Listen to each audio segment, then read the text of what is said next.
Num dia chuvoso, uma jovem rapariga entra desacompanhada numa boutique de luxo e atrai os olhares de todos. A vendedora tenta mandá-la embora à vista de toda a gente, porém, um acontecimento surpreendente ocorre.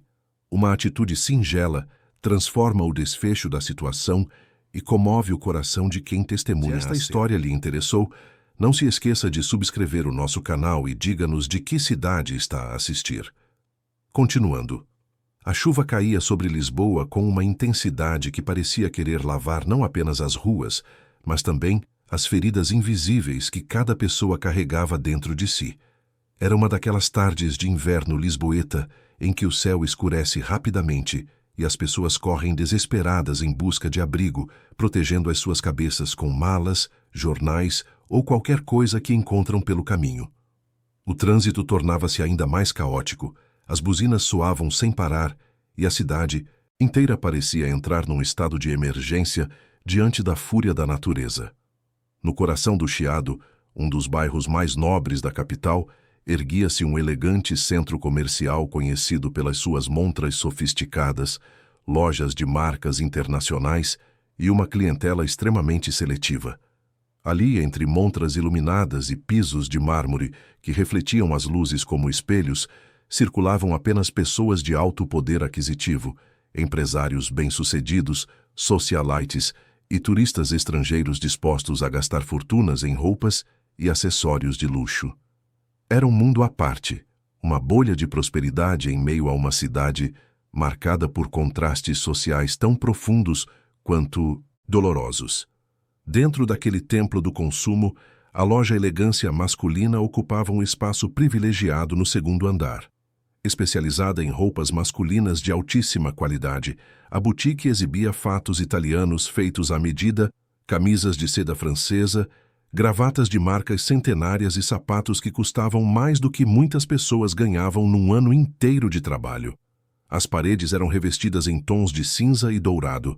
Os espelhos estrategicamente posicionados multiplicavam a sensação de amplitude e sofisticação, e um perfume subtil de madeira nobre impregnava o ar-condicionado que mantinha a temperatura sempre agradável.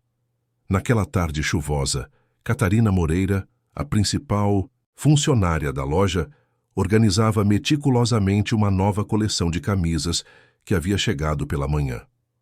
Com os seus 42 anos, cabelos presos num coque impecável e um sorriso profissional que ela reservava apenas para clientes que pareciam ter dinheiro, Catarina era conhecida pela sua eficiência, mas também pela sua frieza. Para ela, trabalhar naquela loja era mais do que um emprego, era um símbolo de status. Ela gostava de poder dizer que atendia empresários, políticos, jogadores de futebol famosos e até mesmo alguns artistas de televisão. A sua filosofia era simples: tratar bem quem merece, ignorar quem não se encaixa no padrão. Foi então que a porta de vidro se abriu com um rangido leve, acompanhado pelo som de gotas de água a bater no chão. Catarina ergueu os olhos automaticamente, preparada para receber mais um cliente endinheirado, mas o que viu fê-la congelar por um instante. Uma menina pequena, que não devia ter mais do que 5 ou 6 anos, entrou a cambalear na loja. Estava completamente encharcada, os cabelos castanhos colados ao rosto pálido, o uniforme escolar azul e branco ensopado ao ponto de pingar incessantemente, formando pequenas poças sobre o piso de mármore que Catarina tanto se orgulhava de manter impecável. A criança tremia visivelmente, não apenas pelo frio que certamente sentia, mas também por algo mais profundo, um tipo de medo e desorientação que parecia estar enraizado em cada movimento hesitante que ela fazia. Os seus olhos grandes e escuros olhavam ao redor com uma mistura de confusão e desespero, como se estivesse à procura de alguém que nunca aparecia. Numa das mãos, ela segurava uma mochila infantil rosa que pingava tanto quanto as suas roupas, e na outra, um pequeno saco plástico transparente que parecia conter alguns pertences pessoais. A expressão de Catarina mudou instantaneamente. O sorriso profissional desapareceu, substituído por um olhar de irritação mal disfarçada. Ela largou as camisas que organizava sobre o balcão e caminhou rapidamente em direção à menina, os seus saltos a fazer um som seco e autoritário contra o piso. Outros clientes que estavam na loja começaram a olhar na direção da cena, alguns com curiosidade, outros com desconforto evidente. Catarina parou a poucos passos da criança e cruzou os braços, assumindo uma postura que deixava clara a sua insatisfação. A sua voz saiu mais alta do que o necessário, carregada de impaciência e um toque de desprezo que ela nem tentou esconder. Disse que aquilo não era uma creche, que crianças desacompanhadas não podiam ficar a vaguear pela loja, que ela estava a sujar tudo e a afugentar os clientes. Perguntou onde estavam os pais dela, por que é que ela estava sozinha. Exigiu que saísse imediatamente antes que chamasse a segurança do centro comercial. A menina não respondeu. Apenas continuou parada ali, a tremer, os olhos agora a encherem-se de lágrimas que se misturavam com as gotas de chuva que ainda escorriam dos seus cabelos. Ela apertou ainda mais o saco plástico contra o peito, como se aquele fosse o único pedaço de segurança que lhe restava no mundo. A sua boca abriu-se levemente, como se quisesse dizer alguma coisa, mas nenhum som saiu. Era evidente que ela estava em choque, completamente perdida e assustada demais para reagir às palavras duras que ouvia. Catarina deu mais um passo à frente, estendendo a mão como se fosse agarrar o braço da menina e conduzi-la para fora à força. Foi nesse exato momento que uma voz masculina ecoou pelo ambiente, vinda de um dos cantos mais discretos da loja. A voz era calma, mas havia nela uma firmeza, inabalável, o tipo de autoridade que não precisa de gritar para ser obedecida. Quem falava era Rui Vasconcelos, um homem de 53 anos que, naquele momento, examinava um fato azul marinho pendurado num dos manequins. Rui era conhecido em certos círculos empresariais como um dos homens mais ricos de Portugal.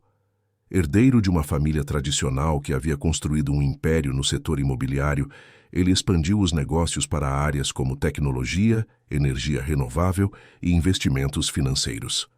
A sua fortuna era estimada em bilhões de euros, mas poucos o reconheceriam nas ruas, pois ele sempre manteve um perfil discreto, evitando festas, eventos sociais e exposição na comunicação social.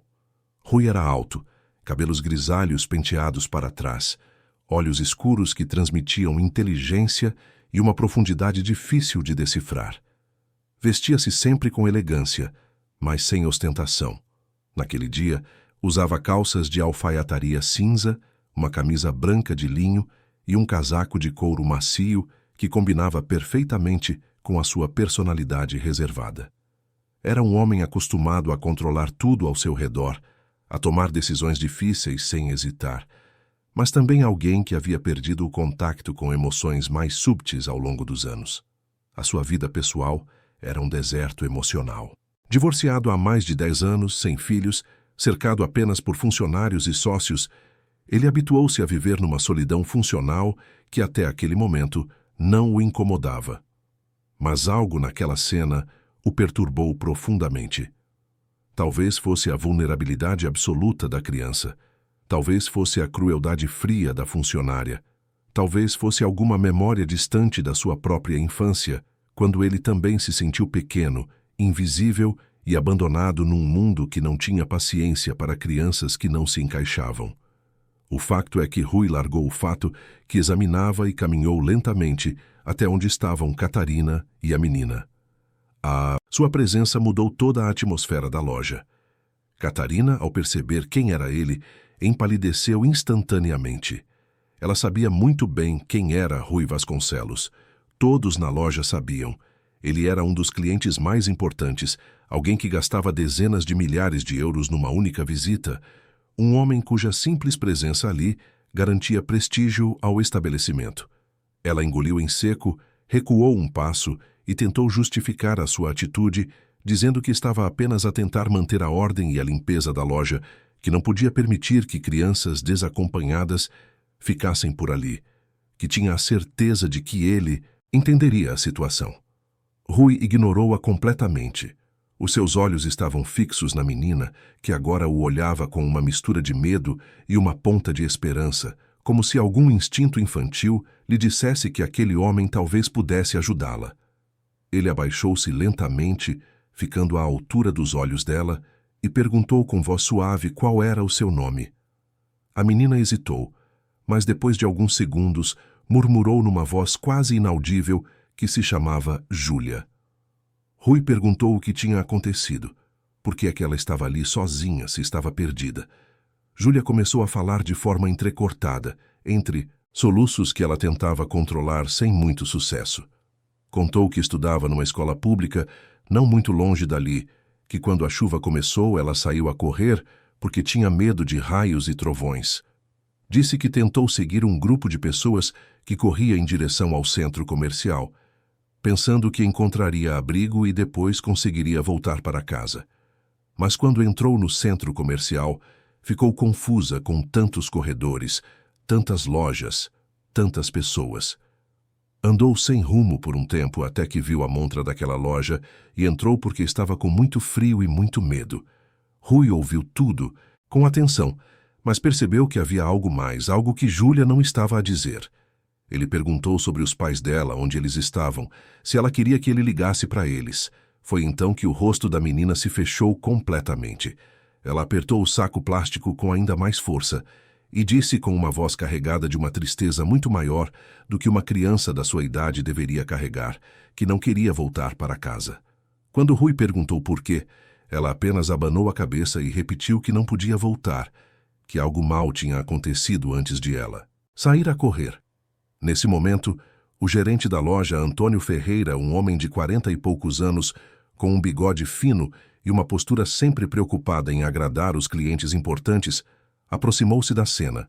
Ele havia sido chamado por outra funcionária que percebeu a confusão que se estava a formar. Antônio avaliou rapidamente a situação: o chão molhado, a criança encharcada, os olhares curiosos dos outros clientes, a tensão evidente no ar. A sua primeira reação foi tentar minimizar o problema. Com um sorriso nervoso, sugeriu discretamente a Rui que talvez fosse melhor chamar a segurança do centro comercial para lidar com a situação, que eles tinham protocolos para casos como aquele, que não era responsabilidade da loja cuidar de crianças perdidas. Rui ergueu-se lentamente e virou-se para Antônio. O seu olhar era frio como gelo. Disse, com uma voz baixa, mas que cortava como uma lâmina, que a menina não sairia dali até que ele tivesse a certeza de que ela estava segura.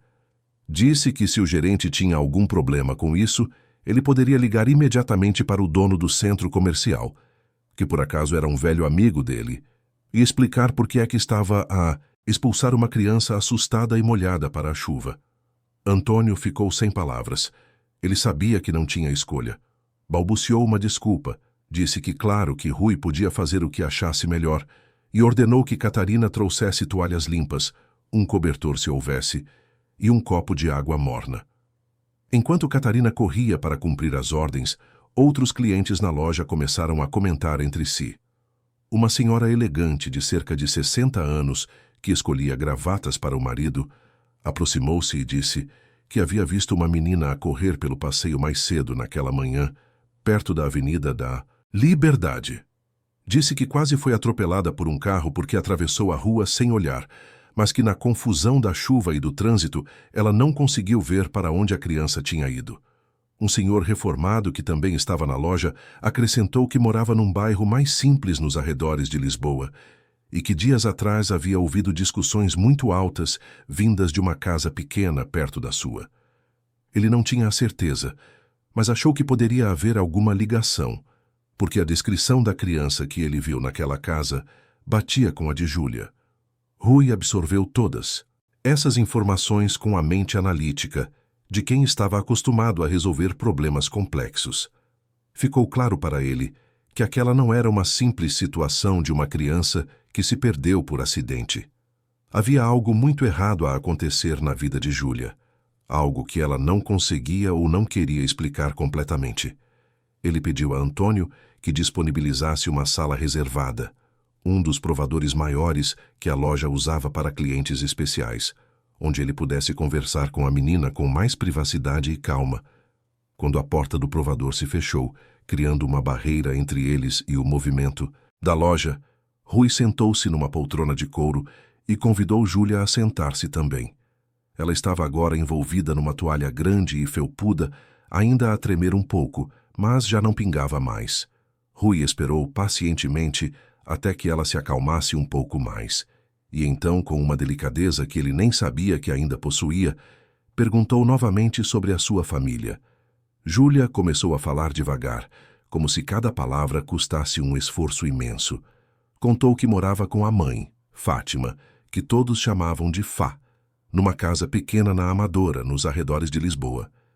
Disse que o pai tinha ido embora quando ela era muito pequena, que não se lembrava dele direito.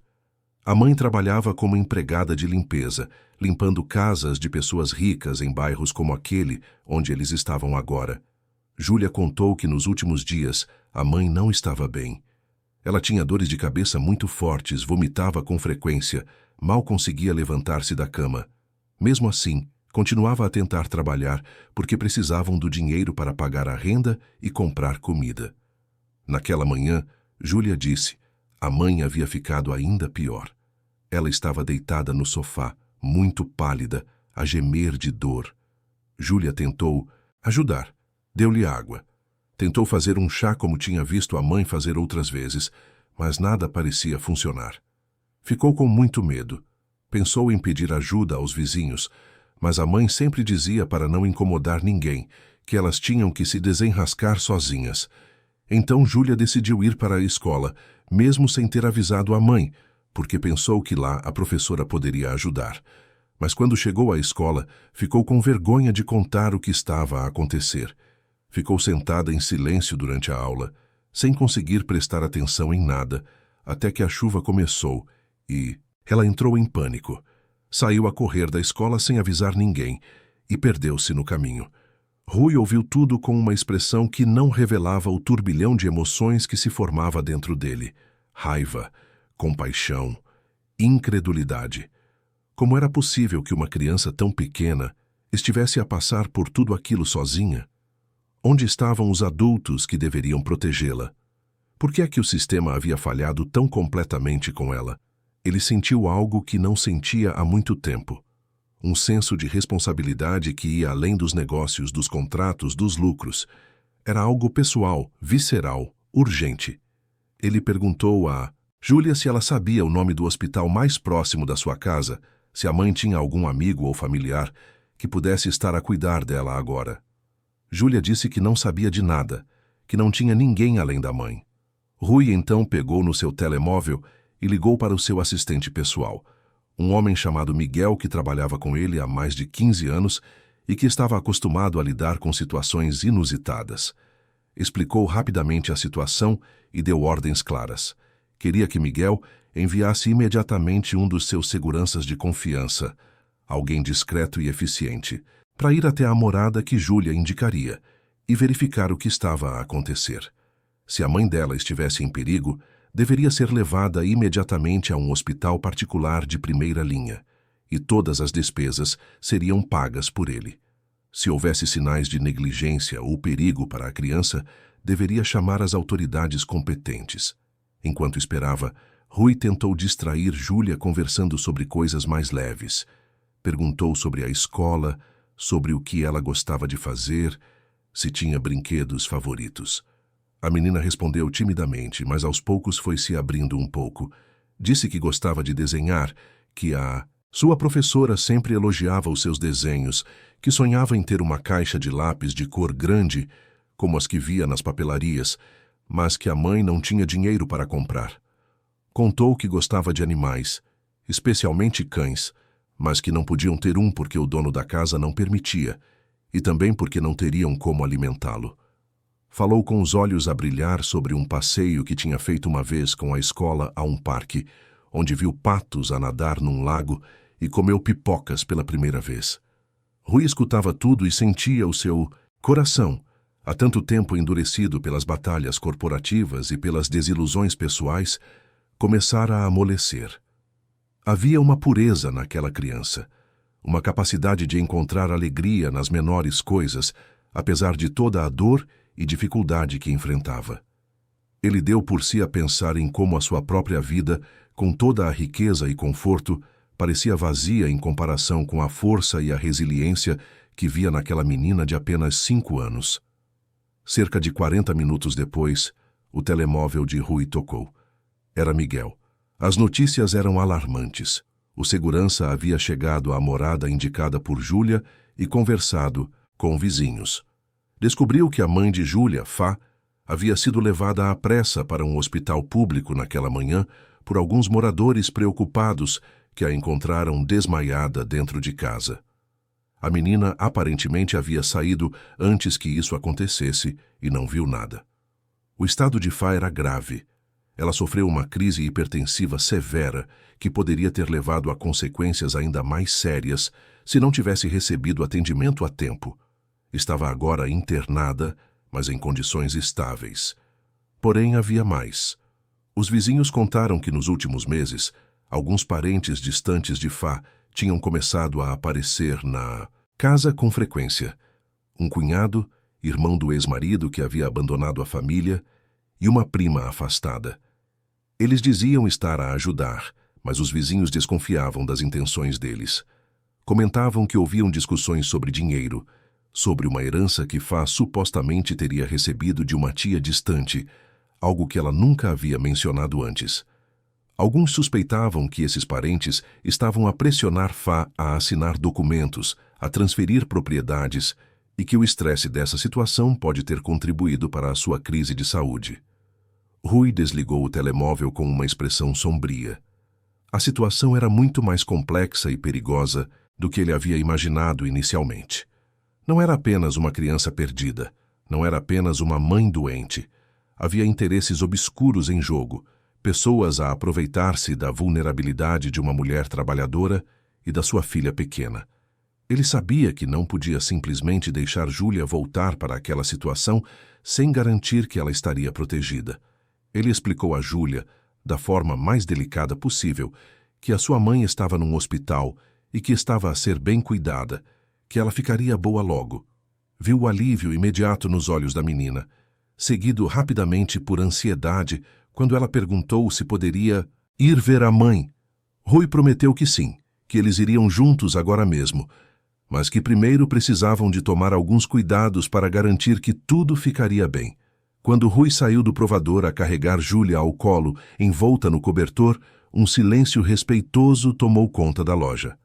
Catarina, a funcionária que inicialmente havia tentado expulsar a menina, estava com os olhos vermelhos, claramente arrependida da sua atitude inicial. Outros clientes observavam a cena com expressões de admiração e emoção.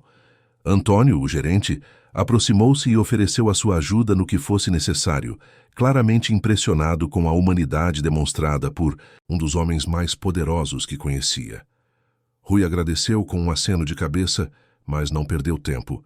Instruiu Miguel, que já estava à espera no estacionamento, a preparar o carro para levá-los ao hospital, onde Fá estava internada. Antes de sair, porém, ele virou-se para os presentes na loja e disse algo que ficaria gravado na memória de todos que ouviram. Disse que, às vezes, a vida nos coloca diante de situações que testam quem realmente somos, que revelam se temos ou não a coragem de fazer a diferença. Disse que aquela menina entrou numa loja cara, molhada e assustada, e quase foi tratada como um problema a ser removido. Mas que ela não era um problema. Ela era uma criança que precisava de ajuda, e qualquer sociedade que não consegue enxergar isso está condenada a perder a sua humanidade. As suas palavras ecoaram no ambiente sofisticado da loja de roupas masculinas como um lembrete incômodo de que, para além das montras brilhantes e dos preços exorbitantes, existia um mundo real, feito de pessoas reais, com dores e necessidades reais. Rui saiu a carregar Júlia, que agora se agarrava ao seu pescoço com uma confiança que ela não demonstrava há muito tempo. No carro, enquanto atravessavam Lisboa em direção ao hospital, Rui olhava pela janela as ruas molhadas e as pessoas a correr sob a chuva que finalmente começava a diminuir. Pensava em como a sua vida havia mudado completamente em menos de 2 horas. Pela manhã ele era apenas um homem rico a cumprir a sua rotina de compras em lojas de luxo. Agora era alguém que tinha uma responsabilidade real, um propósito que ia além de acumular mais zeros na sua conta bancária. Júlia, encostada no seu ombro, finalmente havia parado de tremer. Ela olhava pela janela, com uma expressão de alívio misturado com preocupação, ansiosa para ver a mãe, mas também sentindo-se estranhamente segura nos braços daquele homem que, algumas horas atrás, era um completo desconhecido. Havia algo nele que a fazia sentir que, talvez pela primeira vez em muito tempo, alguém realmente se importava com o que aconteceria com ela e com a sua mãe. Enquanto o carro avançava pelo trânsito ainda congestionado da capital portuguesa, nem Rui nem Júlia imaginavam que aquele era apenas o começo de uma jornada que transformaria não apenas as suas vidas, mas também revelaria segredos enterrados, despertaria inimigos perigosos e testaria os limites do que significa formar uma família quando o sangue não é o único laço que importa. A tempestade lá fora estava a passar, mas dentro daquela história que começava a desenrolar-se, outras tempestades muito mais intensas estavam apenas a começar a formar-se no horizonte. O hospital para onde Fá havia sido levada ficava nos arredores de Lisboa, uma unidade pública que atendia milhares de pessoas todos os dias e que, apesar dos esforços dedicados dos profissionais, lutava constantemente contra a falta de recursos, a superlotação e as limitações de um sistema de saúde sobrecarregado. Quando Rui chegou com Júlia nos braços, acompanhado por Miguel, a visão que encontraram foi desoladora. Corredores cheios de macas improvisadas, famílias inteiras acampadas no chão à espera de notícias dos seus entes queridos, o cheiro característico de desinfetante misturado com a angústia palpável que pairava no ar. Rui sentiu um aperto no peito ao ver aquilo. Ele havia passado décadas da sua vida completamente isolado dessa realidade. Os seus hospitais eram clínicas particulares com quartos que pareciam suítes de hotel, onde médicos renomados atendiam com hora marcada e cada paciente recebia atenção individualizada. Ver aquela multidão de pessoas desesperadas, muitas delas claramente em situações de urgência, à espera por horas apenas para serem atendidas, foi um choque que o fez questionar muitas das certezas que tinha sobre o mundo em que vivia. Júlia agarrou-se ainda mais forte ao pescoço dele quando viu toda aquela movimentação. Ela estava assustada, confusa, e a única coisa que queria era encontrar a sua mãe. Rui procurou pela recepção, e quando finalmente conseguiu falar com uma funcionária visivelmente sobrecarregada, explicou que estava à procura de Fátima Santos, que havia dado entrada naquela manhã. A funcionária digitou o nome no computador, verificou algumas informações e informou que a paciente estava no 3º andar na ala de observação, cama 23. Subir até o 3º andar foi uma jornada angustiante. O elevador estava avariado, então tiveram que usar as escadas, passando por pessoas sentadas nos degraus, enfermeiros a correr de um lado para o outro, e o eco de gemidos e choros que vinham de diferentes direções. Quando finalmente chegaram ao 3º andar, Rui teve que negociar com a enfermeira responsável pelo setor, uma mulher de meia-idade com expressão cansada mas compassiva, para permitir que Júlia entrasse para ver a mãe fora do horário de visitas. A enfermeira, ao ver o estado emocional da criança, fez uma exceção. A cama 23 estava separada das outras apenas por uma cortina fina de plástico verde. Quando Rui afastou a cortina delicadamente, Júlia viu a sua mãe deitada numa cama estreita, ligada a alguns monitores e com um saco de soro pendurado ao lado. Fá tinha 32 anos, mas parecia mais velha. O seu rosto estava pálido, marcas de cansaço profundas sob os olhos, os cabelos pretos desarrumados espalhados pela almofada fina. Mesmo assim, quando ouviu a voz da filha, os seus olhos abriram-se imediatamente e encheram-se de lágrimas. Júlia correu para os braços da mãe, e as duas abraçaram-se com uma intensidade que partiu o coração de Rui. Fá acariciava os cabelos da filha, murmurava palavras de alívio misturadas com preocupação, perguntava onde ela tinha estado, como havia chegado até ali, se estava magoada, se alguém lhe tinha feito alguma coisa. Júlia, entre soluços, tentava explicar tudo ao mesmo tempo. A sua fuga da escola, como se perdeu na chuva, como entrou na loja e como aquele homem a ajudou. Foi então que Fá finalmente notou a presença de Rui, que permanecia discretamente perto da entrada, dando espaço para o reencontro entre mãe e filha. Os seus olhos arregalaram-se ao vê-lo e uma expressão de confusão misturada com gratidão tomou conta do seu rosto. Rui apresentou-se com simplicidade, apenas como Rui, e explicou resumidamente como havia encontrado Júlia, o estado em que ela estava, e como havia tomado a liberdade de trazê-la até ali para que pudessem reencontrar-se. Fá tentou sentar-se na cama, mas uma tontura fê-la cambalear. Rui aproximou-se rapidamente e ajudou a apoiá-la melhor contra as almofadas. Ela agradeceu várias vezes, a voz embargada, dizendo que não sabia como retribuir tanta bondade, que nunca imaginaria que alguém faria tanto por elas. Rui respondeu que não era necessário agradecer, que qualquer pessoa com um mínimo de humanidade teria feito o mesmo, embora ambos soubessem que isso não era verdade. A realidade era que poucas pessoas teriam parado para ajudar uma criança perdida numa loja de luxo, muito menos se envolvido a ponto de trazê-la até um hospital e garantir a sua segurança. Foi nesse momento que uma voz masculina, áspera e carregada de uma falsidade mal disfarçada, cortou o ambiente. Do outro lado da cortina, um homem de aproximadamente 40 anos, baixo e robusto, com um bigode grosso e roupas comuns mais limpas, apareceu com uma expressão de surpresa forçada. Era Vitor, cunhado de Fá, irmão do ex-marido que havia abandonado a família anos atrás. Ele olhou de Rui para Júlia e depois para Fá, com os olhos semicerrados, claramente tentando entender o que estava a acontecer ali. Vitor perguntou quem era aquele homem, o que ele estava a fazer ali, por que é que Júlia estava com ele. Havia uma agressividade mal contida nas suas palavras, um tom de desconfiança que imediatamente colocou Rui em alerta.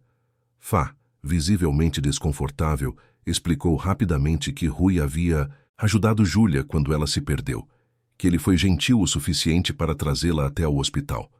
Vitor olhou Rui de cima a baixo, avaliando as suas roupas caras, o seu porte elegante, e uma expressão de desdém misturado com inveja cruzou o seu rosto.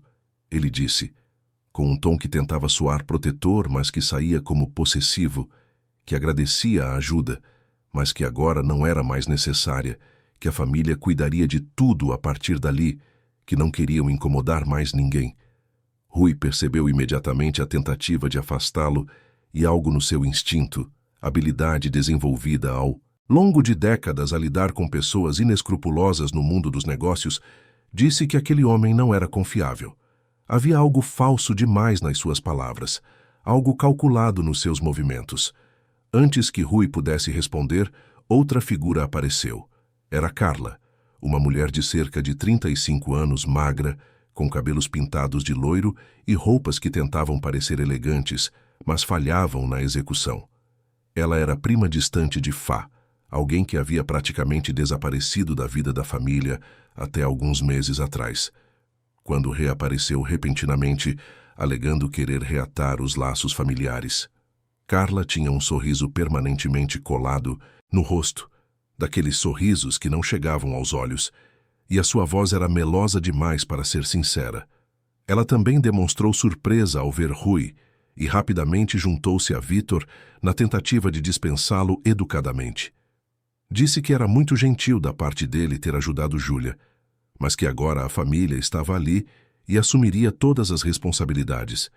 Agradeceu efusivamente, mas de uma forma que deixava claro que considerava a sua presença como uma invasão indesejada. Rui observava os dois com atenção, notando a tensão que emanava deles, a forma como trocavam olhares rápidos entre si, como se estivessem a comunicar algo sem palavras. Fá, na cama, parecia extremamente desconfortável com a situação. Ela tentou amenizar a tensão, dizendo que Rui era muito bem-vindo e que ela gostaria de ter a chance de agradecê-lo adequadamente.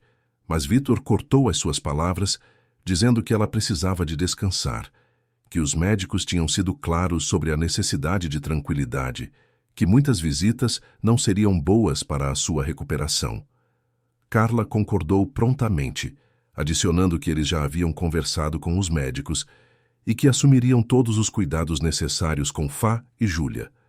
Rui estava prestes a despedir-se, respeitando o que parecia ser o desejo da família, quando Júlia fez algo que mudou tudo. Ela virou-se para ele, ainda nos braços da mãe, e disse com uma voz pequena, mas firme, que não queria que ele fosse embora. Disse que ele era a única pessoa que tinha sido realmente gentil com ela, que tinha medo do tio Vítor e da tia Carla, porque eles sempre diziam coisas que ela não entendia, mas que faziam a sua mãe chorar. As palavras saíram com a honestidade brutal que apenas crianças possuem, sem filtros, sem política. O silêncio que se seguiu foi pesado e constrangedor. Vítor ficou vermelho, claramente irritado com a revelação inocente de Júlia. Carla tentou rir nervosamente, dizendo que as crianças dizem sempre coisas sem sentido quando estão cansadas e assustadas. Mas Fá fechou os olhos por um momento, e quando os abriu novamente, havia neles uma determinação que não estava lá antes. Ela olhou para Rui e pediu, com uma voz que tremia, mas que carregava sinceridade absoluta, se ele poderia ficar mais um pouco, se não se importaria de ouvi-la por alguns minutos. Vítor e Carla tentaram protestar, mas Fá interrompeu-os com uma firmeza surpreendente para alguém no seu estado. Disse que precisava de falar com Rui em particular, que era importante, e que gostaria que eles dessem essa privacidade. Os dois relutaram, mas diante da insistência de Fá e da presença imponente de Rui, acabaram por recuar. Saíram da área da cama com expressões fechadas, mas não antes de Vítor dizer que esperariam do lado de fora e que voltariam em breve, um aviso velado que não passou despercebido por ninguém. Quando finalmente ficaram sozinhos, Fá segurou a mão de Júlia com força e olhou para Rui com olhos que suplicavam compreensão.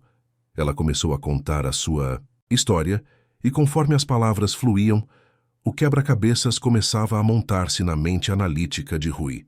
Fá explicou que havia sido casada com Pedro, irmão de Vítor, um homem que ela pensava amar, mas que aos poucos se mostrou irresponsável, alcoólico e incapaz de manter qualquer emprego por mais de alguns meses. Quando Júlia nasceu, Pedro ficou ainda mais distante, até que um dia simplesmente desapareceu, deixando-a sozinha com um bebé e sem nenhum apoio financeiro. Durante anos, Fá trabalhou incansavelmente como empregada de limpeza para sustentar a filha. Limpava 3, às vezes 4 casas por dia, acordava antes do sol nascer e voltava para casa quando já estava escuro. Júlia passava muitas horas sozinha. Aprendeu desde cedo a desenrascar-se, a aquecer comida no micro-ondas, a fazer os trabalhos de casa sem ajuda. Era uma vida dura, mas elas tinham uma à outra, e isso era o suficiente. Fá nunca pediu ajuda a ninguém, muito menos à família de Pedro, que sempre a tratou com desprezo por vir de uma origem humilde. Tudo mudou cerca de 3 meses atrás. Uma tia distante de Fá, uma senhora que morava no interior e com quem ela tinha pouco contato, faleceu. Para surpresa de todos, essa tia deixou um testamento no qual dizia que Fá era uma das suas herdeiras. Não era uma fortuna, mas era uma quantia considerável para alguém na sua situação. Uma pequena casa no interior, algumas economias que somavam aproximadamente 50 mil euros e um terreno que poderia ser vendido.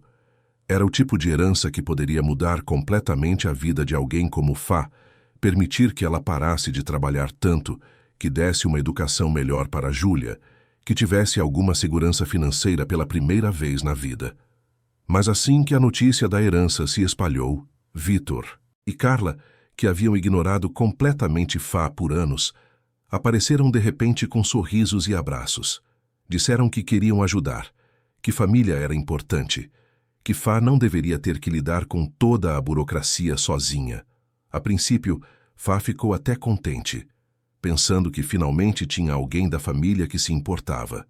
Mas logo percebeu que as intenções deles eram outras. Eles começaram a pressioná-la constantemente para vender tudo rapidamente, para assinar documentos que ela mal tinha tempo de ler, para aceitar ofertas de compradores que eles mesmos traziam e que eram claramente muito abaixo do valor real das propriedades.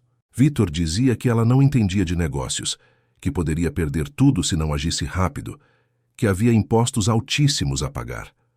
Carla concordava com tudo, sempre com aquele sorriso falso, sempre sugerindo que talvez fosse melhor se Fá lhes desse uma procuração para facilitar as coisas.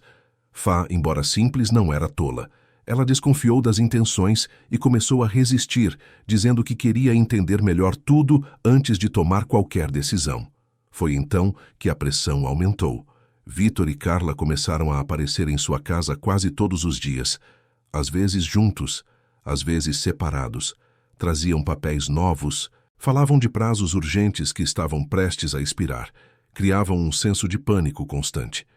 Fá começou a ter dores de cabeça, insônias, crises de ansiedade. O estresse de lidar com eles, enquanto continuava a trabalhar para pagar as contas básicas, levou-a ao limite físico e emocional. Na manhã daquele mesmo dia em que foi internada, Vitor havia aparecido com mais documentos, insistindo que ela precisava de assinar imediatamente ou perderia a herança completamente. Ele gritou com ela, chamou-a de ingrata. Disse que estavam a tentar ajudar e que ela estava a ser teimosa e burra. A discussão foi tão intensa que Fá teve uma crise. A sua pressão subiu perigosamente. Ela começou a ter tonturas severas e desmaiou logo depois que Vitor saiu a bater a porta. Foram os vizinhos, alarmados pelo barulho, que a encontraram no chão e chamaram a ambulância.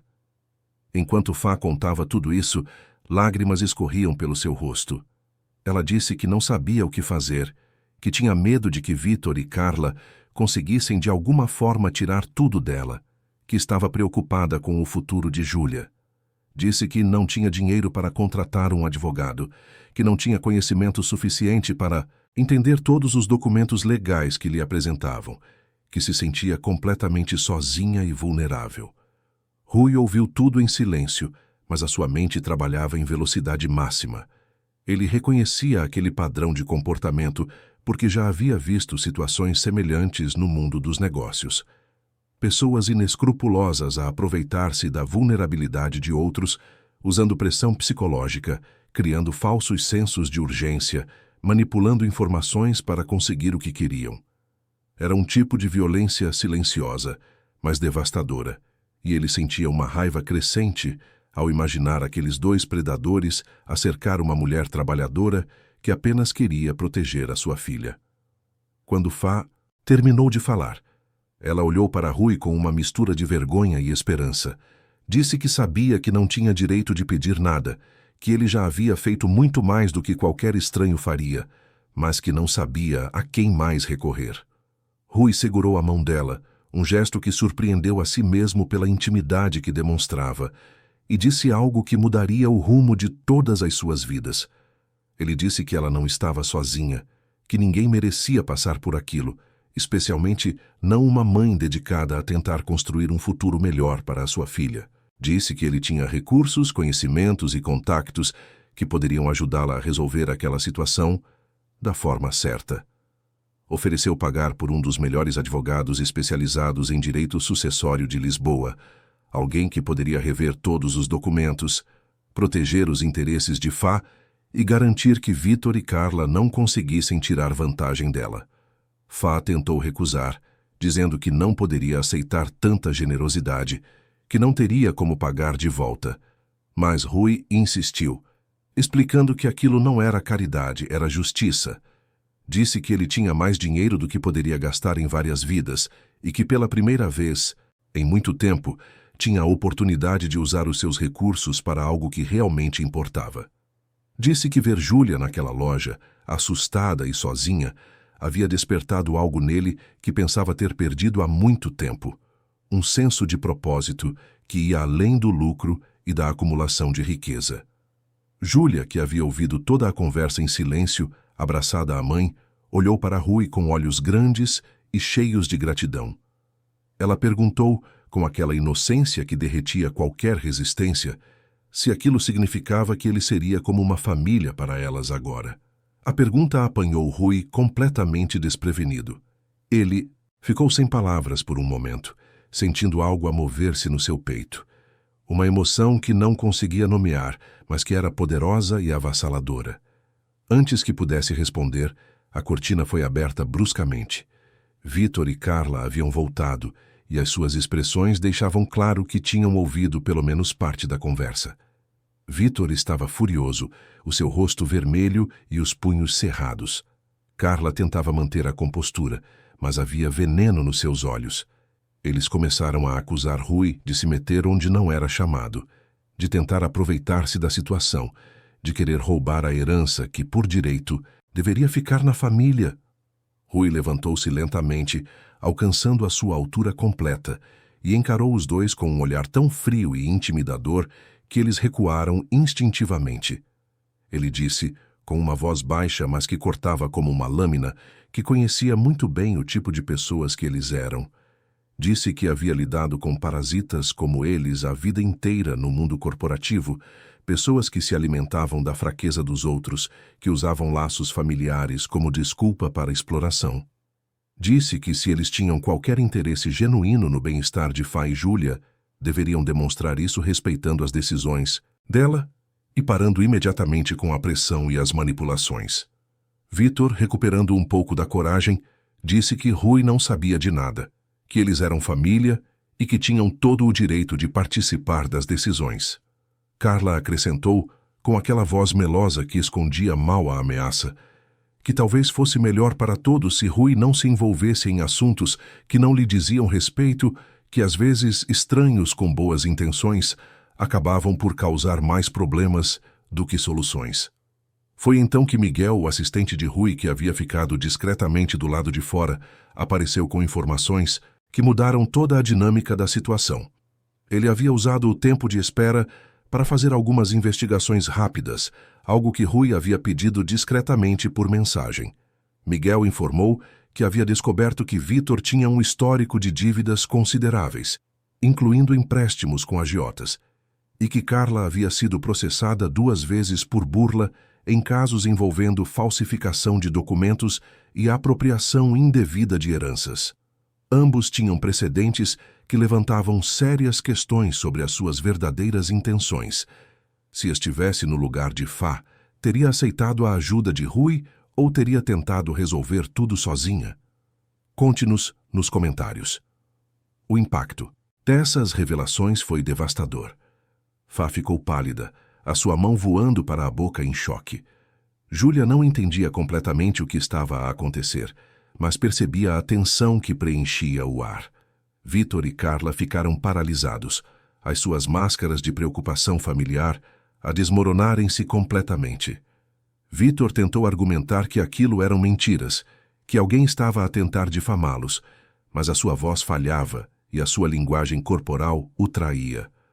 Rui disse que não queria criar uma cena no hospital, que respeitava demais os profissionais que trabalhavam ali e os outros pacientes que precisavam de tranquilidade, mas deixou absolutamente claro que a partir daquele momento, qualquer tentativa de Vitor e Carla de pressionar, manipular ou ameaçar Fá seria tratada com todas as ferramentas legais disponíveis.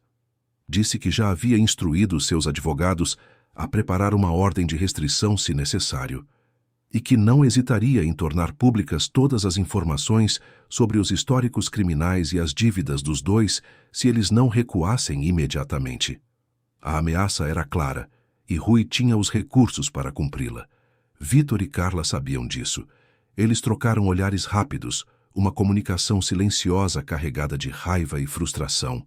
Carla tentou uma última cartada, voltando-se para Fá e apelando emocionalmente, dizendo que eram família, que sangue era mais importante do que dinheiro, que ela não deveria confiar em estranhos. Mas Fá, fortalecida pela presença de Rui e pela revelação da verdade sobre aqueles que diziam preocupar-se com ela, encontrou uma coragem que não sabia que possuía. Ela disse, com uma voz que tremia, mas que não vacilava, que queria que eles saíssem. Disse que não queria vê-los novamente, que todas as futuras comunicações sobre a herança seriam feitas através de advogados. Disse que eles haviam perdido qualquer direito de se chamarem família quando escolheram colocar ganância acima de compaixão. As suas palavras eram simples, mas carregavam o peso de anos de exploração e desrespeito finalmente a serem confrontados. Vitor e Carla não tiveram escolha a não ser sair. Eles fizeram-no lançando olhares venenosos tanto para Fá quanto para Rui, prometendo silenciosamente que aquilo não havia terminado. Mas, por enquanto, eles estavam derrotados, as suas máscaras arrancadas e as suas verdadeiras intenções expostas para todos verem. Quando finalmente saíram, um silêncio aliviado, mas exausto, tomou conta do pequeno espaço em torno da cama. Fá começou a chorar, mas eram lágrimas de alívio, misturadas com gratidão. Ela agradeceu a Rui repetidamente, chamando-o de anjo enviado por Deus, de milagre que apareceu quando ela mais precisava. Rui, desconfortável com tamanha devoção, tentou minimizar a sua ação, mas sabia no fundo que aquele dia havia sido um divisor de águas não apenas para Fá e Júlia, mas também para ele mesmo. Ele havia vivido décadas num mundo de luxo e poder, onde cada decisão era calculada para maximizar lucros e minimizar riscos. Mas naquele dia, pela primeira vez em muito tempo, ele havia tomado uma decisão baseada puramente em empatia e justiça. E o sentimento que isso lhe trouxe era mais gratificante do que qualquer negócio bem-sucedido, mais satisfatório do que qualquer número adicional na sua conta bancária. Enquanto a noite caía sobre Lisboa e as luzes da cidade começavam a acender-se lá fora, Rui sentava-se numa cadeira ao lado da cama de Fá, com Júlia a dormir ao seu colo, e percebia que a sua vida havia mudado irrevogavelmente. Ele havia entrado naquele dia como um homem solitário à procura de um fato novo. Estava a sair como alguém com uma responsabilidade real, com pessoas que dependiam dele, com um propósito que ia muito além de si mesmo. E embora não soubesse ainda todos os desafios que viriam, todas as batalhas que teria que travar para proteger aquela pequena família que adotara, uma coisa era certa: ele nunca mais seria o mesmo homem que era quando acordou naquela manhã chuvosa de inverno lisboeta. As semanas que se seguiram àquele encontro no hospital trouxeram mudanças profundas na vida de todos os envolvidos. Rui havia cumprido a sua promessa e contratado a doutora Beatriz Mendes, uma das advogadas mais respeitadas de Lisboa, quando o assunto era direito sucessório e proteção patrimonial. Beatriz era uma mulher de 50 anos, cabelos curtos e grisalhos, óculos de armação moderna e uma reputação de ser implacável quando defendia os seus clientes. Em apenas 2 semanas, ela havia conseguido desmantelar completamente as tentativas de Vítor e Carla de se apropriarem da herança de Fá. Os documentos que eles haviam pressionado Fá a assinar foram analisados minuciosamente e revelaram-se armadilhas jurídicas elaboradas para transferir grande parte dos bens para contas controladas por eles, sob pretextos falsos de taxas administrativas e pagamentos de dívidas inexistentes. Beatriz conseguiu reverter tudo, garantir que os verdadeiros valores das propriedades fossem estabelecidos através de avaliações independentes e iniciar processos contra Vítor e Carla por tentativa de burla e coação. A mensagem estava clara: aqueles dois não se aproximariam mais de Fá e Júlia sem enfrentar consequências legais severas. Fá havia recebido alta do hospital após 1 semana de internamento e acompanhamento médico. Os médicos diagnosticaram que a sua crise havia sido resultado de estresse extremo, combinado com hipertensão não tratada. Rui, discretamente, providenciou que ela fosse acompanhada por um cardiologista particular e garantiu que tivesse acesso a todos os medicamentos necessários. Quando Fá tentou recusar, dizendo que já estava a receber ajuda demais, Rui foi inflexível. Disse que não era opcional, que a saúde dela era fundamental para Júlia e que ele não permitiria que o orgulho colocasse em risco o bem-estar de nenhuma das duas. A relação entre Rui e aquela pequena família tornou-se algo que ninguém, incluindo ele mesmo, havia antecipado. Ele começou por visitar o hospital diariamente, sempre trazendo algo para Júlia: um livro de colorir, um brinquedo simples, chocolates. A menina havia se apegado a ele de uma forma que era ao mesmo tempo tocante e assustadora para Rui, que nunca havia tido filhos e não sabia bem como lidar com aquela confiança absoluta que ela depositava nele. Júlia chamava-o de tio Rui, e sempre que ele chegava, o seu rosto iluminava-se com um sorriso que fazia o coração dele apertar de um jeito que ele não conseguia explicar. Quando Fá recebeu alta e voltou para a sua casa na Amadora, Rui insistiu em visitá-las. A primeira vez que chegou àquela comunidade foi um choque para ele. As ruas estreitas e mal pavimentadas, casas pequenas coladas umas às outras, crianças a brincar descalças em terrenos baldios, o barulho constante de música alta vindo de diferentes direções, o cheiro de comida a ser preparada misturado com esgoto que corria, a céu aberto em alguns trechos. Era um Portugal que ele sabia que existia, mas do qual se havia mantido cuidadosamente isolado durante toda a sua vida privilegiada. A casa de Fá era minúscula, 2 pequenas divisões e uma casa de banho apertada. As paredes tinham manchas de umidade, o teto apresentava fendas, os móveis eram velhos e remendados múltiplas vezes, mas estava limpa, organizada com o máximo cuidado possível, e havia um calor humano ali que as mansões de Rui nunca tiveram. Fá ficou visivelmente envergonhada quando ele entrou, desculpando-se pelo tamanho da casa, pela pobreza do lugar. Rui, porém, sentou-se no sofá gasto como se estivesse na sua própria sala de estar, e disse que o valor de um lar não estava nos móveis ou no tamanho, mas nas pessoas que viviam nele e no amor que partilhavam. Foi durante essas visitas que Rui começou a conhecer Fá não apenas como uma vítima que precisava de ser protegida, mas como uma mulher forte, inteligente e cheia de dignidade, apesar de todas as dificuldades que enfrentara. Ela falava sobre os seus sonhos para Júlia, sobre como queria que a filha estudasse, que tivesse oportunidades que ela nunca teve, que conhecesse um mundo para além daquelas ruas estreitas. Falava sobre o seu trabalho como empregada de limpeza, sobre as casas que limpava, sobre como às vezes era tratada como invisível pelas pessoas para quem trabalhava, mas como havia aprendido a manter a cabeça erguida e a dignidade intacta. Rui, por sua vez, começou a abrir-se de uma forma que surpreendeu a si mesmo. Contou sobre a sua própria infância, algo que raramente partilhava com alguém.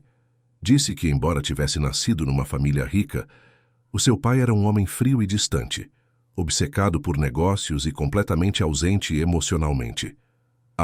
Sua mãe, vinda de uma família tradicional mas falida, havia se casado por conveniência e passava os dias em festas e eventos sociais buscando validação em círculos de alta sociedade. Rui cresceu cercado de luxo, mas faminto por afeto, criado por empregadas que mudavam constantemente, enviado para internatos caros, onde aprendeu desde cedo a construir muros emocionais para se proteger. Ele contou que o seu casamento, muitos anos atrás, havia sido igualmente vazio. Casou-se com Inês, uma mulher da mesma classe social, bonita e educada, mas que via nele apenas o apelido e a conta bancária. Eles viveram juntos por 8 anos como estranhos educados a partilhar a mesma morada. Quando ela pediu o divórcio para se casar com um empresário ainda mais rico, Rui assinou os papéis sem hesitar, sentindo apenas alívio. Desde então, dedicou-se exclusivamente aos negócios, construindo um império, mas vivendo numa solidão que ele mal admitia para si mesmo. Fá ouviu tudo com atenção, e quando ele terminou, disse algo que ficou gravado na mente de Rui. Disse que, às vezes, as pessoas mais ricas do mundo eram as mais pobres onde realmente importava, no coração e na alma. Disse que ela podia não ter dinheiro, mas tinha Júlia, tinha vizinhos que se ajudavam mutuamente, tinha uma vida dura mas real, com sentimentos verdadeiros e ligações genuínas. As suas palavras não tinham julgamento, apenas uma sabedoria simples que vinha de quem havia experimentado os 2 lados da moeda da dignidade humana. Foi nesse contexto de crescente proximidade que surgiram os primeiros rumores e problemas. Na empresa de Rui, a Vasconcelos Holdings, os seus sócios e executivos começaram a perceber mudanças no seu comportamento. Ele estava menos presente nas reuniões, frequentemente a sair mais cedo do escritório, cancelando compromissos importantes para passar tempo com Fá e Júlia. Seu assistente Miguel tentava gerir a situação da melhor forma possível, mas as perguntas eram inevitáveis. Nuno Sampaio, vice-presidente da holding e um dos principais sócios, um homem de 45 anos conhecido pela sua ambição voraz e falta de escrúpulos, começou a fazer perguntas. Perguntou a Miguel o que estava a acontecer com Rui. Por que é que ele parecia tão distraído, se havia algum problema de saúde que devessem saber. Miguel, leal a Rui, manteve as informações vagas, dizendo apenas que o chefe estava a lidar com assuntos pessoais importantes. Mas Nuno não era facilmente enganado e começou a investigar por conta própria. Foi através de um detetive particular que Nuno descobriu sobre o envolvimento de Rui com Fá e Júlia. Ele ficou inicialmente confuso, depois intrigado e finalmente viu uma oportunidade. Nuno havia passado anos a tentar aumentar a sua participação na empresa, mas Rui sempre manteve controle férreo sobre todas as decisões importantes. Se conseguisse de alguma forma desestabilizar Rui, talvez usando essa situação inusitada para questioná-lo perante o conselho, poderia finalmente conseguir mais poder. Nuno começou discretamente a plantar dúvidas entre os outros executivos e conselheiros. Comentava em reuniões sobre como Rui parecia não estar com a cabeça no lugar, como decisões importantes estavam a ser adiadas, como aquilo poderia afetar negativamente os negócios. Sugeria, com falsa preocupação, que talvez Rui estivesse a passar por algum tipo de crise, que talvez precisasse de tirar uma licença, que alguém deveria assumir temporariamente para garantir a estabilidade da empresa. As sementes da discórdia foram plantadas, mas Rui, absorto no seu novo propósito, inicialmente não percebeu a conspiração que se formava ao seu redor. Ele estava focado em garantir que Fá e Júlia estivessem seguras, que a herança fosse devidamente protegida, que Vitor e Carla não conseguissem causar mais problemas. Estava a descobrir uma felicidade que nunca havia experimentado, uma sensação de ser necessário, de fazer diferença real na vida de pessoas que se importavam com ele não pelo seu dinheiro, mas por quem ele era. Júlia havia se tornado o ponto mais brilhante na sua vida. Ele levava-a para passeios que ela nunca havia imaginado possíveis. O jardim zoológico, onde ela ficou extasiada ao ver os animais que só conhecia de livros. O oceanário, onde passou horas colada aos vidros a observar os peixes coloridos. Uma livraria onde ele disse que ela podia escolher quantos livros quisesse e ela escolheu apenas 3 porque achava que estava a pedir demais. Cada momento com ela era uma revelação sobre a pureza da alegria infantil, sobre como as coisas mais simples podiam gerar os sentimentos mais intensos. Foi durante um desses passeios, num parque municipal onde Júlia brincava no parque infantil, enquanto Rui e Fá conversavam num banco próximo, que algo mudou entre eles. Fá estava a falar sobre os seus planos futuros, sobre como, com a herança finalmente resolvida, ela poderia talvez abrir um pequeno negócio, algo relacionado com a limpeza, mas como proprietária e não como empregada, como poderia dar estabilidade a Júlia. Ela estava animada, os seus olhos brilhavam com esperança renovada, e Rui deu por si a observar não apenas as suas palavras, mas o seu rosto, a forma como o seu sorriso transformava completamente a sua expressão, a beleza natural que a dureza da vida não conseguira apagar. Fá percebeu o olhar dele e ficou subitamente tímida, perguntando se havia algo de errado. Rui disse que não, que estava apenas feliz por vê-la assim, feliz e cheia de planos. Houve um momento de silêncio carregado de algo que nenhum dos dois estava pronto para nomear, uma atração que ia além de gratidão ou compaixão, mas que ambos sabiam ser complicada demais para ser simplesmente reconhecida. Eles vinham de mundos completamente diferentes, as suas vidas eram incompatíveis em quase todos os aspectos práticos, e ainda assim, havia uma ligação genuína que crescia a cada dia. Foi nessa época que Vitor e Carla, furiosos com a sua derrota legal e financeira, decidiram contra-atacar de outra forma. Se não podiam ter a herança, poderiam pelo menos causar problemas e talvez encontrar outra forma de lucrar com a situação. Eles começaram a espalhar rumores na comunidade onde Fá morava, dizendo que ela se havia vendido a um homem rico que estava a usar a filha para conseguir dinheiro, que havia abandonado a sua classe e as suas raízes. Os rumores eram cruéis e completamente falsos, mas alguns vizinhos, movidos por inveja ou simples malícia, começaram a acreditar e a espalhar ainda mais. Fá começou a perceber olhares estranhos quando saía de casa, cochichos que paravam quando ela se aproximava. Uma vizinha com quem sempre teve boa relação chegou a confrontá-la diretamente, perguntando se era verdade que ela havia arranjado um homem rico para a sustentar. Fá tentou explicar a verdade, mas percebeu que algumas pessoas já haviam decidido acreditar na versão que era mais escandalosa, mais dramática. A dor daquela traição comunitária foi profunda, porque aquelas eram pessoas com quem ela havia partilhado anos da sua vida, com quem havia dividido dificuldades e pequenas alegrias.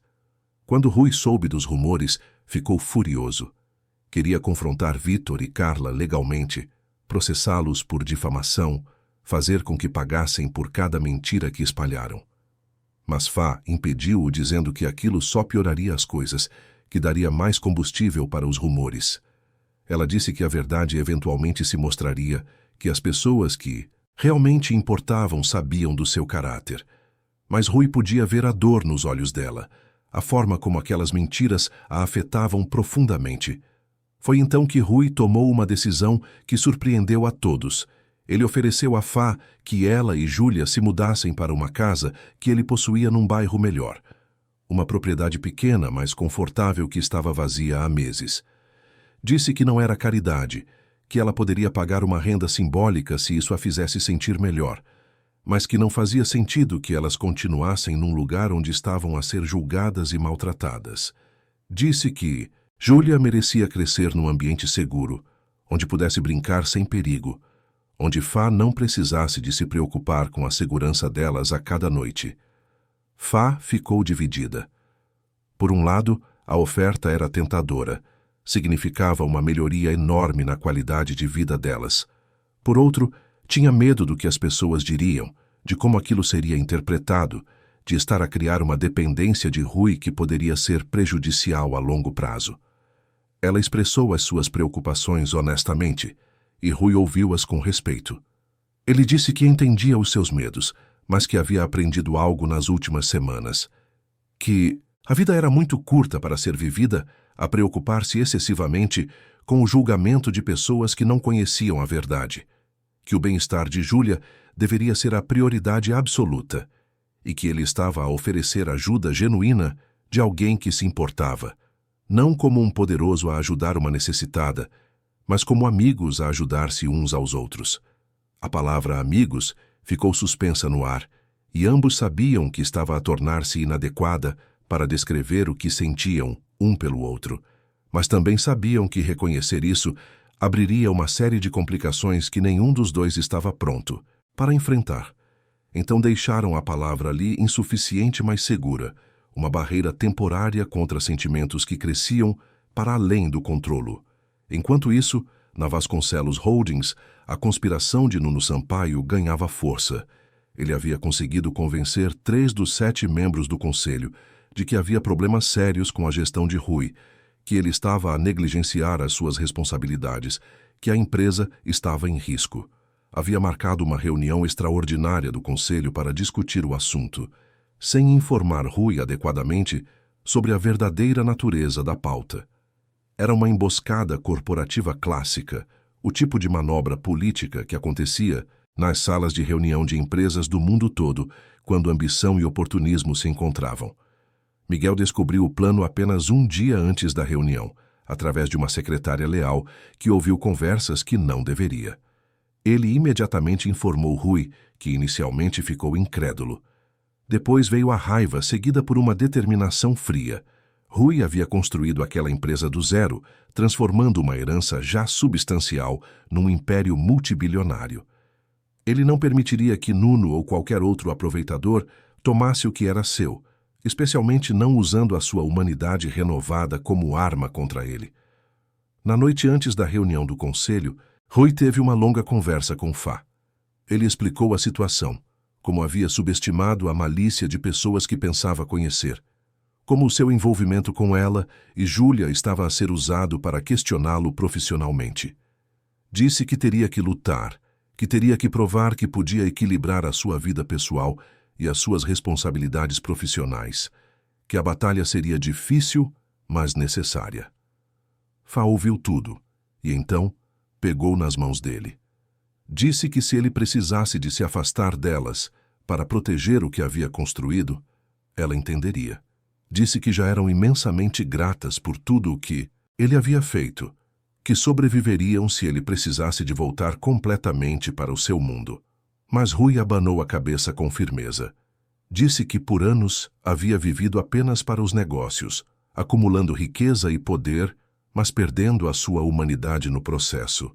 Disse que conhecer Fá e Júlia lhe havia dado de volta algo que ele nem sabia que havia perdido e que não estava disposto a abrir mão disso, não para Nuno Sampaio e não para ninguém. Ele disse que lutaria, não apenas pela empresa, mas pelo direito de viver uma vida completa, uma vida que incluísse tanto sucesso profissional quanto ligações humanas reais. Disse que estava cansado de viver num mundo onde valor era medido apenas em lucros e perdas, onde relacionamentos eram apenas transações e onde sentimentos eram vistos como fraquezas. Disse que ia mostrar a Nuno e a todos os outros que era possível ser bem-sucedido nos negócios e ainda assim ter um coração, que as duas coisas não eram mutuamente exclusivas. Fá sorriu e havia orgulho naquele sorriso. Disse que acreditava nele, que sabia que ele era forte o suficiente para enfrentar qualquer batalha. Disse que elas estariam lá, a torcer por ele, prontas para apoiá-lo da forma que pudessem. E naquele momento, sentados na pequena sala da casa humilde, cercados pela simplicidade e pela honestidade daquele ambiente, Rui sentiu-se mais forte e mais preparado do que se estivesse no seu escritório luxuoso, cercado por assessores caros. A tempestade estava a formar-se em múltiplas frentes. Vitor e Carla continuavam a tramar formas de se vingar e lucrar com a situação. Nuno Sampaio preparava a sua jogada final para tomar o controle da empresa.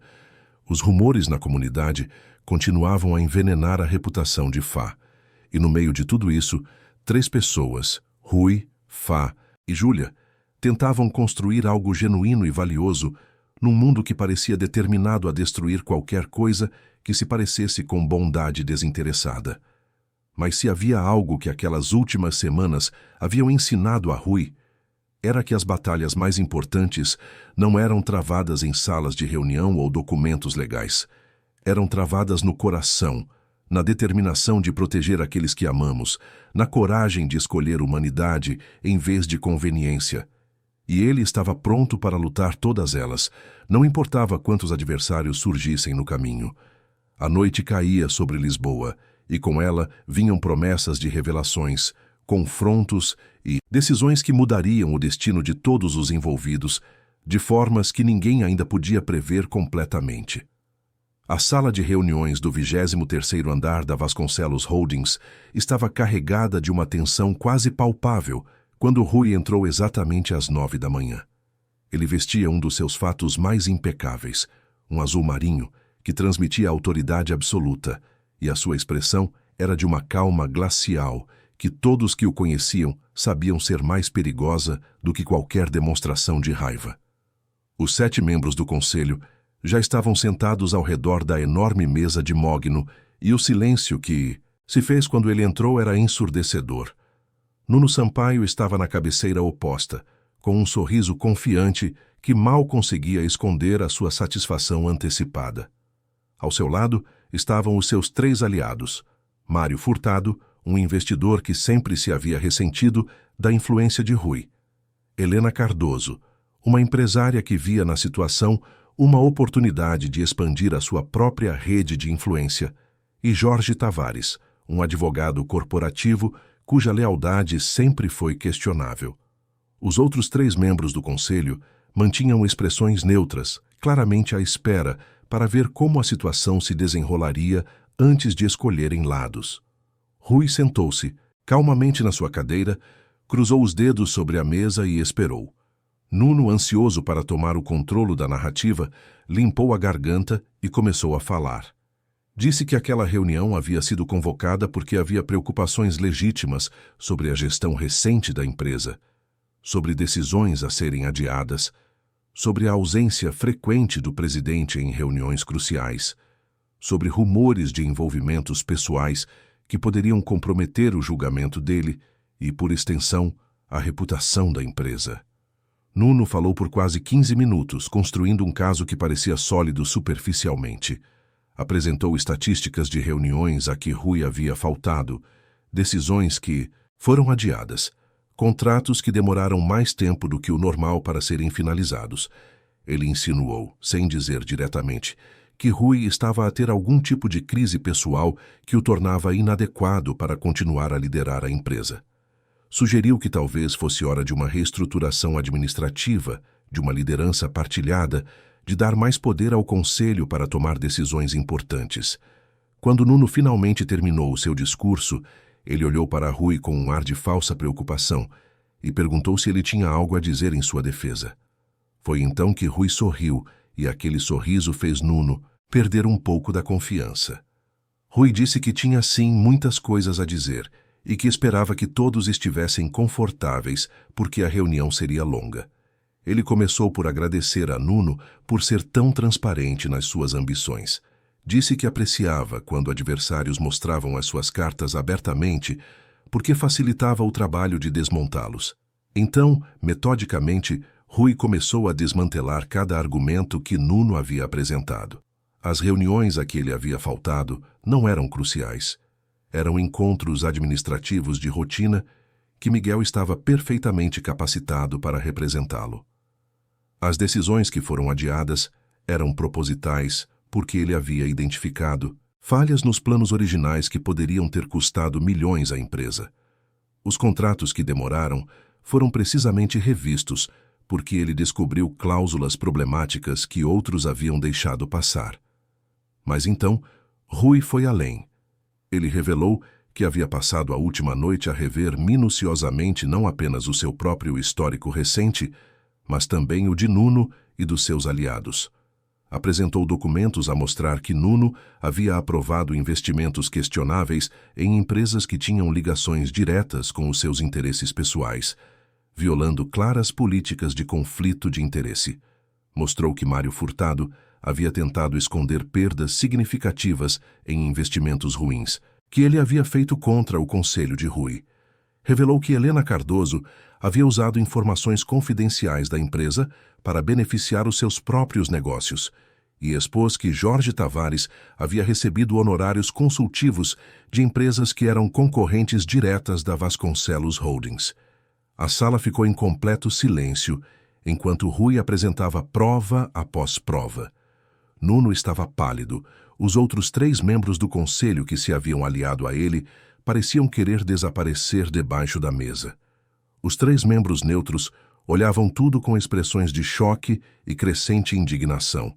Rui deixou claro que tinha tudo documentado, que poderia iniciar processos legais contra todos eles, que poderia tornar públicas todas aquelas informações e destruir as suas reputações completamente.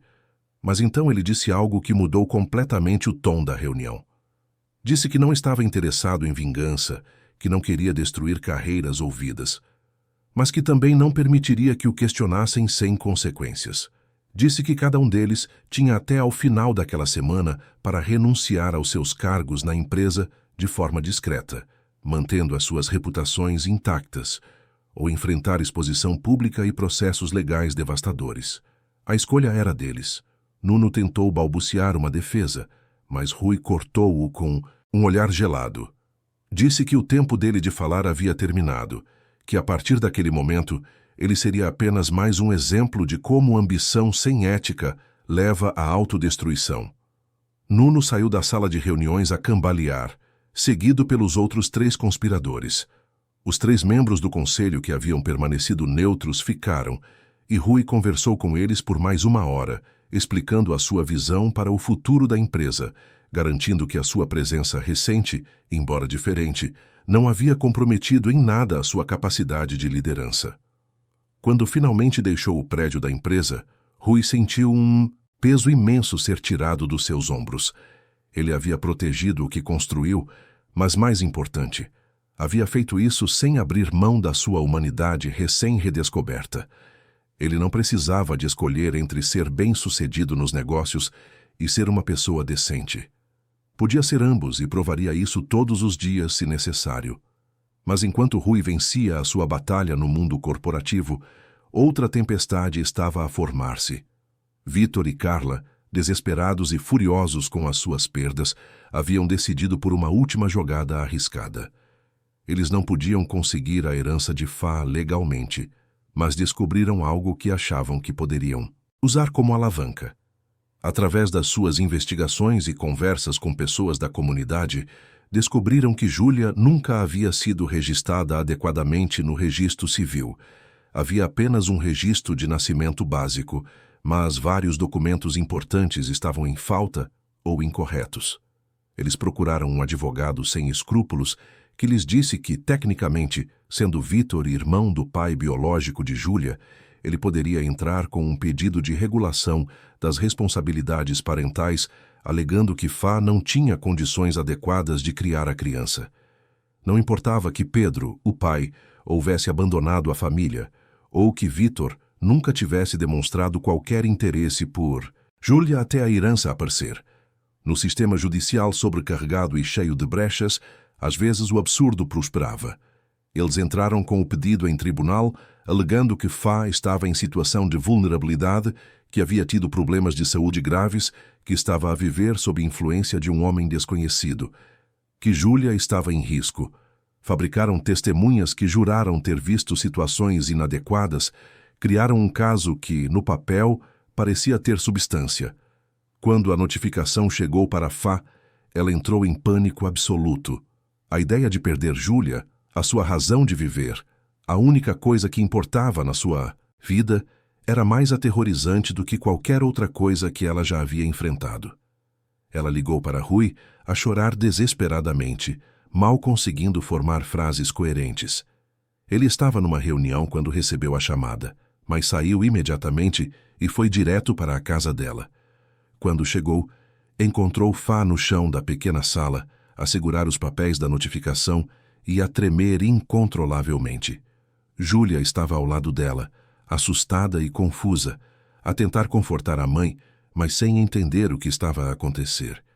Rui ajoelhou-se ao lado delas, pegou nos documentos e leu tudo com atenção. A fúria que sentiu foi diferente de qualquer coisa que havia experimentado antes. Não era a raiva fria e calculada dos negócios. Era algo primal, visceral. A fúria de alguém a ver aqueles que ama serem atacados da forma mais cruel possível. Ele disse a Fá que aquilo não aconteceria, que ele moveria céus e terra para garantir que Júlia permanecesse onde pertencia, com a sua mãe. Ele imediatamente ligou para a doutora Beatriz Mendes, que mobilizou a sua equipa inteira para trabalhar no caso. Mas Beatriz foi honesta. Disse que, embora o caso de Vitor fosse fraco e baseado em mentiras, o sistema judicial era imprevisível, especialmente quando envolvia questões de responsabilidades parentais. Haveria uma audiência, um juiz decidiria, e até lá havia riscos reais. Rui não aceitaria correr riscos.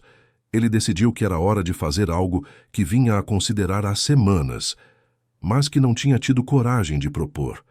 Ele chamou Fá para conversar em particular, pediu a um vizinho de confiança para cuidar de Júlia por algumas horas e levou Fá para um café tranquilo, longe da comunidade, onde poderiam falar sem interrupções. Sentados um de frente para o outro, Rui segurou as mãos de Fá e disse que tinha uma proposta a fazer, mas que precisava que ela ouvisse tudo antes de responder. Ele disse que nas últimas semanas a sua vida havia mudado de formas que ele nunca imaginou possíveis. Disse que Júlia havia trazido de volta uma alegria e um propósito que ele pensava ter perdido para sempre.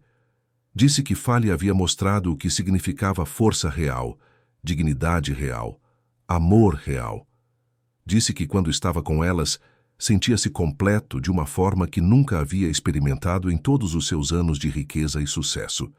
Então ele disse que queria propor casamento, não por conveniência, não apenas para proteger Júlia do processo de regulação das responsabilidades parentais, embora isso fosse um benefício claro, mas porque ele se havia apaixonado, pela primeira vez na sua vida, de uma forma real e profunda, por aquela mulher incrível sentada à sua frente. Disse que sabia que eles vinham de mundos diferentes, que havia obstáculos práticos e emocionais a serem superados, mas que também sabia que o que sentiam era genuíno e valia a pena lutar por isso.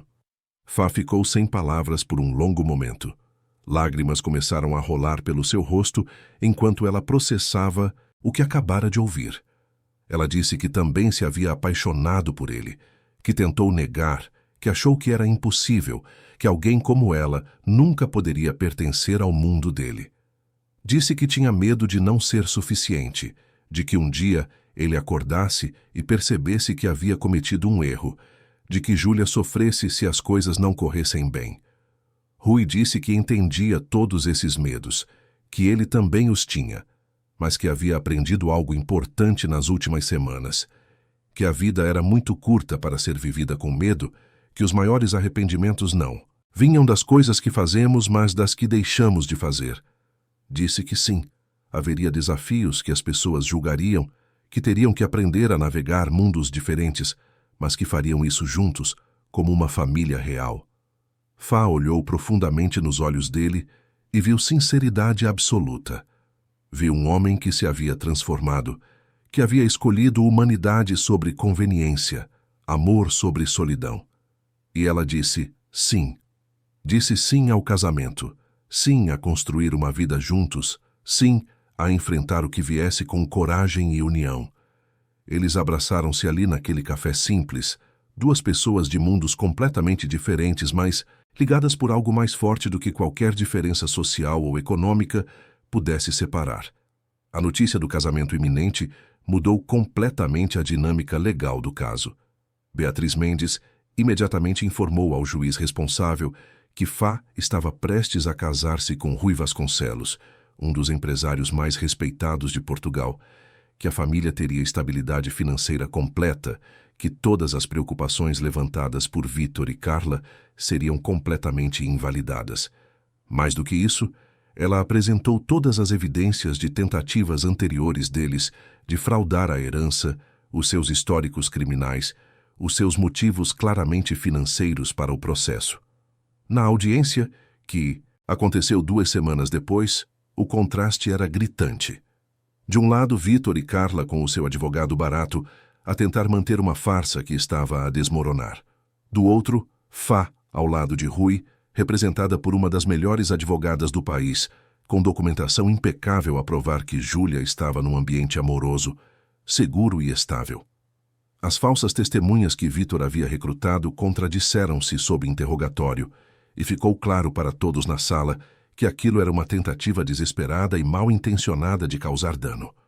A juíza, uma mulher experiente de 60 anos que havia visto de tudo nos seus anos de carreira, não levou nem 15 minutos de deliberação.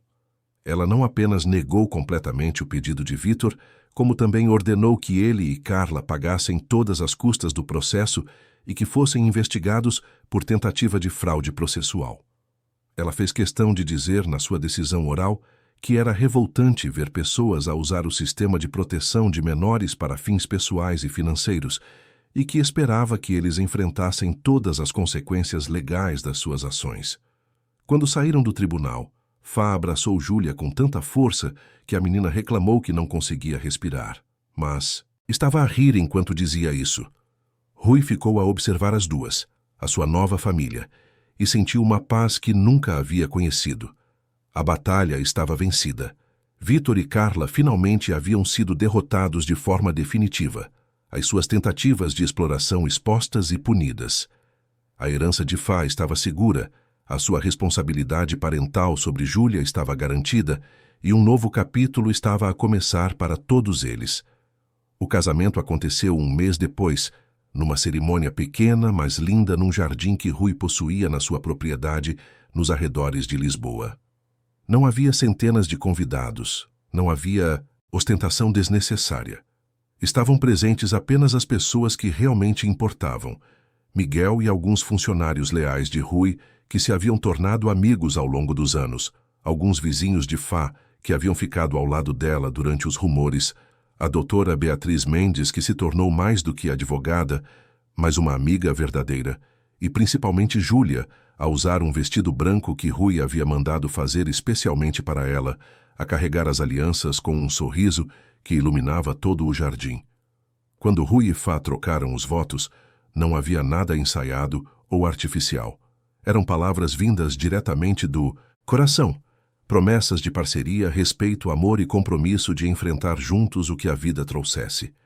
Quando se beijaram como marido e mulher, os aplausos foram sinceros e as lágrimas de alegria abundantes. Júlia correu para abraçá-los, e os três ficaram ali. Uma família nascida não do sangue, mas de escolhas conscientes e amor genuíno. Os meses que se seguiram trouxeram ajustes e aprendizagens. Fá teve que se acostumar com um estilo de vida completamente diferente.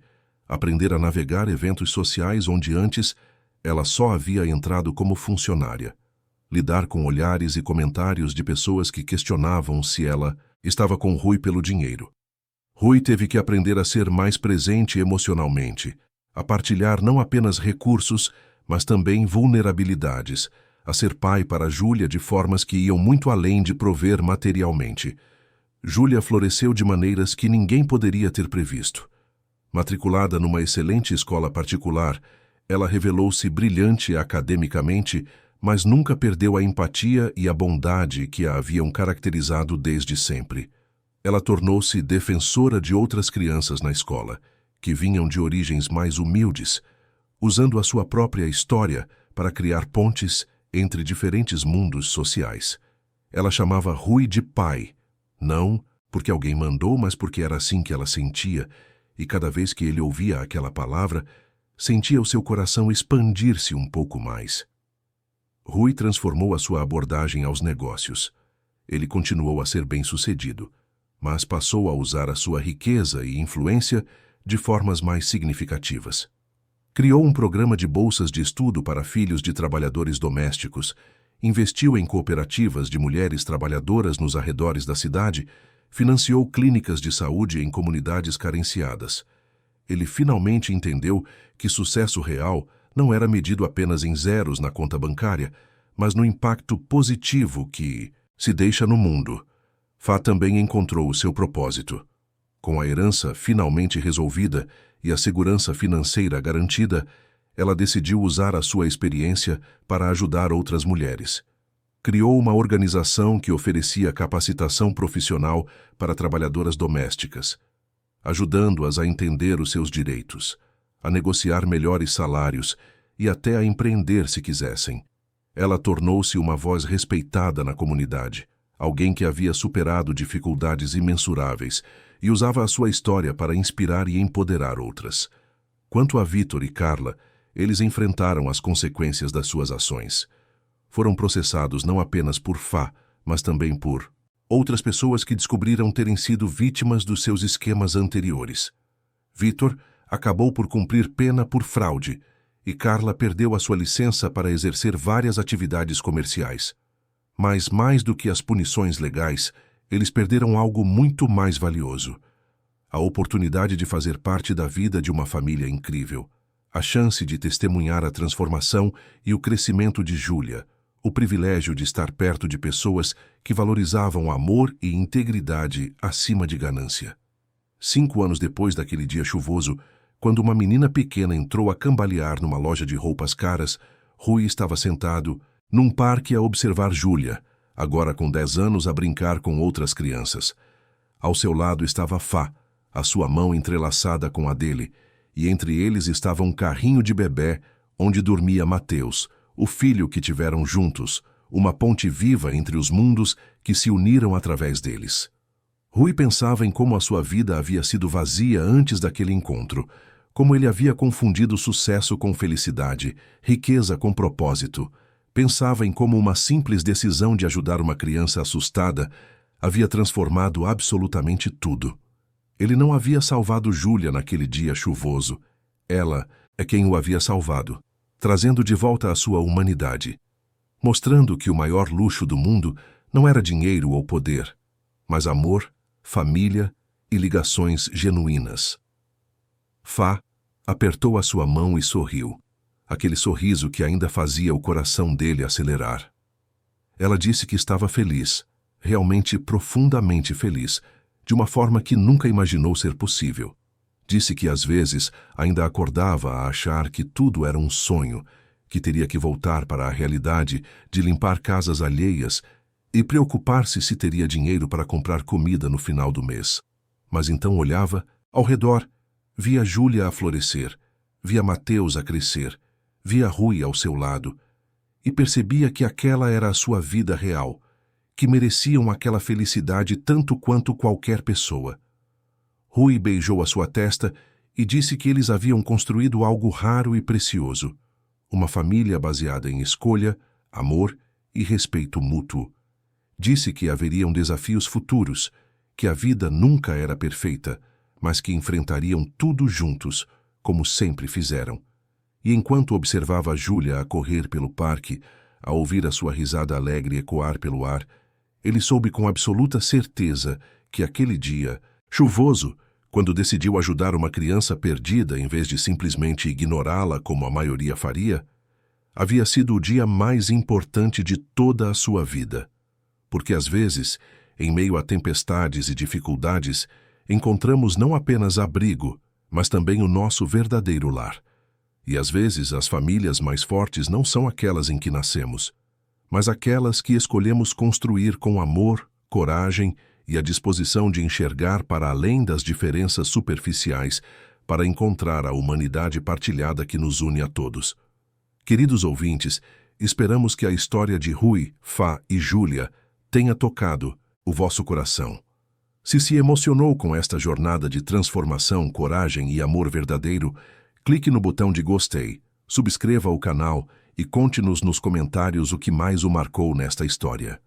Todos os dias, trazemos histórias intensas como esta, que revelam o lado mais profundo da alma humana, que nos lembram da importância de escolher compaixão em vez de indiferença.